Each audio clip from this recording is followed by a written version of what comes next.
আসসালামু আলাইকুম সম্মানিত শিক্ষার্থী বন্ধুরা, তোমরা সবাই কেমন আছো? আশা রাখি ভালো আছো। তোমাদের জন্য আজকে সপ্তম শ্রেণীর শিক্ষার্থীদের জন্য বিশেষ করে 51 পৃষ্ঠার অর্থাৎ বিজ্ঞান অনুশীলন বইয়ের 51 পৃষ্ঠার সমাধানটি আমি নিয়ে এসেছি তোমাদের জন্য। তোমরা অনেকেই কমপ্লেন করেছো যে পেন্সিল দিয়ে লেখা বুঝতে সমস্যা হয়, তাই আমি আজকে কলম দিয়ে লিখছি। সংক্রামক রোগের নাম, এখানে জোড়া বা দলের নাম তুমি দিতে পারো। মনে করো তোমার ক্লাসের 5 জন স্টুডেন্ট, তোমার দলে তোমার টিচার বললো যে প্রতি দলে 5 জন করে বিভক্ত হওয়ার জন্য, 5 জন অর্থাৎ তোমাদের ছাত্রছাত্রীদের মধ্যে 5 জন করে একটি দল তৈরি করার জন্য।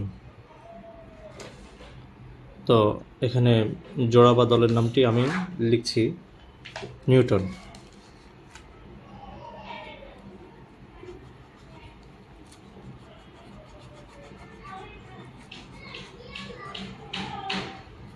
তো জোড়া বা দলের নামটি লিখলাম আমি নিউটন। এরপরে সংক্রামক রোগের নামটি। সংক্রামক রোগ অনেকগুলো আছে, যেমন আমি প্রথমটি শুরু করছি। প্রথমটি হচ্ছে সোয়াইন ফ্লু। 1 নম্বর সোয়াইন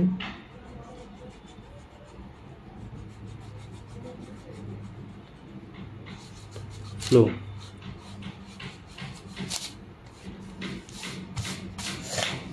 সোয়াইন ফ্লু। এরপর বলেছে যে এই সংক্রামক রোগে আক্রান্ত লোকের সংখ্যা, অর্থাৎ তোমার এলাকা, তুমি এখানে এলাকার যে কোনো একটি তোমার এলাকার ঠিকানা তুমি লিখে নিতে পারো। যেমন হচ্ছে বগুড়ার লোকেরা বগুড়ার যে কোনো একটি গ্রামের নাম লিখে থানার নাম লিখবে, তারপরে জেলার নাম লিখবে। তারপরে যেমন হচ্ছে কি তোমার চট্টগ্রামের যে কোনো এলাকার নাম লিখে এখানে তুমি লিখতে পারো। চট্টগ্রাম অঞ্চলের যে কোনো জেলার বা যে কোনো থানার তুমি যদি হয়ে থাকো, তাহলে এখানে তোমার ঠিকানাটা লিখে দিবে। আমি আর এখানে ঠিকানাটা লিখলাম না। তো এখন এই সংক্রামক রোগে আক্রান্ত লোকের সংখ্যা আমরা লিখব। তোমার হচ্ছে মনে করো আমাদের এই দেশে সোয়াইন ফ্লুতে আক্রান্ত লোকের সংখ্যা খুবই কম বলতে গেলে। তো আমরা লিখতে পারি এখানে 10,000 একটা আনুমানিক তুমি লিখে দিতে পারো, 10,000। তারপর হচ্ছে কোন অনুজীব এই রোগের জন্য দায়ী। এই রোগের জন্য দায়ী মূলত হচ্ছে ভাইরাস। এই রোগের জন্য দায়ী কোনটি? ভাইরাস। তাহলে আমি লিখে দিলাম এখানে ভাইরাস। এরপরে বলেছে যে এই সংক্রামক রোগের লক্ষণ কি কি। এই সংক্রামক রোগের লক্ষণ হচ্ছে, যেমন তোমরা করোনা ভাইরাসের যে লক্ষণগুলো সম্পর্কে জানো, ঠিক একই রকম, সেম। তো একটু ভিন্ন হচ্ছে শুধুমাত্র কফ কাশি থাকে, এতটুকুই। কফ, তারপর হচ্ছে করোনা ভাইরাসও কফ কাশি থাকে। তারপর আমি লিখলাম এখানে এটাও কফ কাশি। মানে অন্যান্য সিজনাল যে জ্বরগুলো আছে বা যেই অসুখগুলো আছে ওগুলোর মতোই আমাদের কফ কাশি। তারপর হচ্ছে গলা ব্যথা, জ্বর,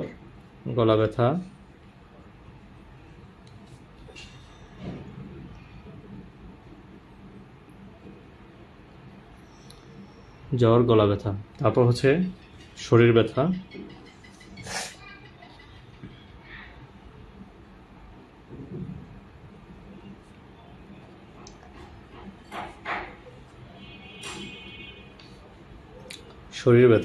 আর হচ্ছে ক্লান্তিটা আমরা এখানে লিখে দিই।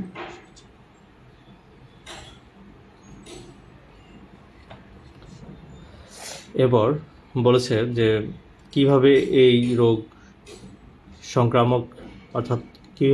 সংক্রামক রোগটির প্রতিকার এবং প্রতিরোধ করা যায়।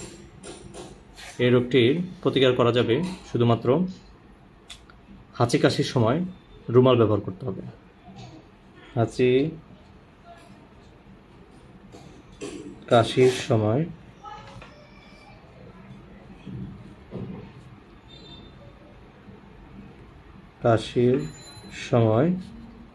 রুমাল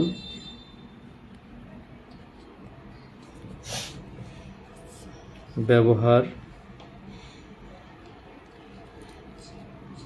করতে হবে।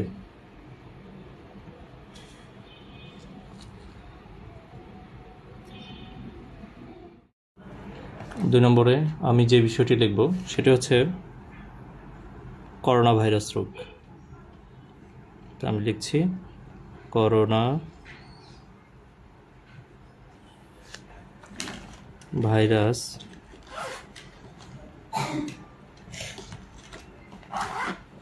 তো এই সংক্রামক রোগে আক্রান্ত লোকের সংখ্যা আমাদের এলাকায় প্রায় তোমার কত হতে পারে, প্রায় আনুমানিক ধরে নিলাম 30,000 ধরে নিলাম। আর কোন অণুজীব দ্বারা কোন অণুজীব এ রোগের জন্য দায়ী, এটার নাম শুনেই বুঝতে পারছো, যেহেতু এটা একটা করোনা ভাইরাস, এটা পাশে শেষে লেখা আছে, তো এটা ভাইরাস দ্বারা আক্রান্ত। তো আমি এখানে লিখতে পারি ভাইরাস। এরপর এই সংক্রামক রোগের লক্ষণগুলো কী কী? এই সংক্রামক রোগের লক্ষণ কফ, কাশি, এই যে সোয়াইন ফ্লুর যেই লক্ষণগুলো ঠিক একই লক্ষণ এটার ভিতরেও সেম পদ্ধতিতে। আর হাঁচি কাশির সময় রুমাল ব্যবহার করতে হবে এবং মাস্ক পরিধান করতে হবে।